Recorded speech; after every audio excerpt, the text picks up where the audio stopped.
Hi, this is Jarod Schmitt, and I will be walking you through my design process for a single-story apartment complex to be located in Phoenix, Arizona.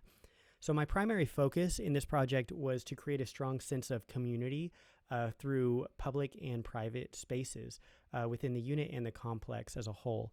And my biggest obstacle in this has been the intense Phoenix sun in the summertime. So that really makes it difficult to use outdoor spaces during parts of the year. But I think that this design has really helped to make that possible. So I initially started with these various sketches, each being 1,600 square feet with 400 square feet of patio space.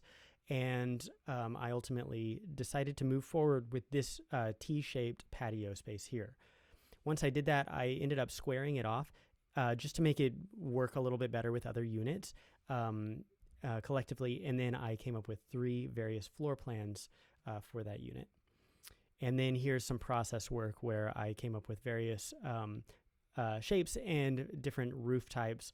Ultimately, I stuck with this T-shaped patio design and went with this roof right here.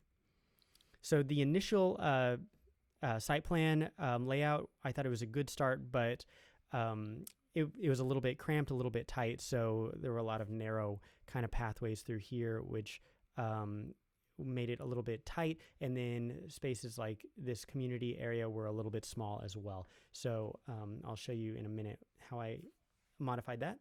So once I settled on this design, I went ahead and modeled it out of paper and did a light study where I could see kind of how light would hit it at certain times of day and times of year. And ultimately, that was very successful because one of my goals is to keep the sun from hitting the floor directly. And so as you can see, that's happening right here. And so I was able to modify the design based on that. So here's the floor plan. You can see some of these shade structures, which I added, and these shade elements that are doing the job of keeping the sun off of the floor directly. But here we have the primary bedroom, secondary bedroom, which could be used as a home office or maybe a great place for guests, a nice secluded area. And then you have the rest of the living space up here. And here are some section views of that. And then here is a better view of, you can see some overhangs that I've added, just ways to keep this patio space shaded and nice and cool, while also creating like a nice secluded area if you wanted more privacy in this portion of the patio, or more public as you move out towards the openings and the entryways. So here is a lighting study I did, which although it came out a little bit dark, it was very effective because you can see that at 10 a.m. There's only a little bit of light hitting the floor directly, and that's diffused by this awning.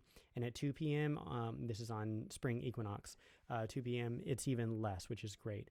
And then I added this high window up here to bring more light into the space without actually heating the space up by heating the floor.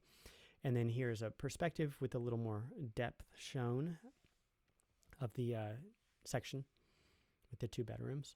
And then here we have the updated site plan where it is, I just went ahead and widened these pathways, making it much more open and spacious. And we have a community event lawn here, service building with restrooms, a community garden, lots of seating and benches and tables for people to come out and really meet or gather. And in fact, I removed a whole unit right here just to open this up and bring in more breathing room, making it to where I even walled off this one patio so that this space could be a lot more of a nice space where you don't feel like you're right in somebody's yard. And so there's really a nice connection between private and semi-private and semi-public and then more public spaces here, which was my goal, to bring people out and encourage them to come out and interact with one another. So here's another view kind of from above, looking at all of that. And then here finally we have a view from a patio looking out onto the community garden, and you could see just how it might feel to sit there and to be kind of connected with your surroundings, with nature, or with your neighbors, as well as nature, I guess. And just like if you wanted more privacy, you could go back around the corner, but this is nice to have. Just this ability where you're visually accessible to those around, and you can be part of things if you wish to be. And then here is the community lawn area.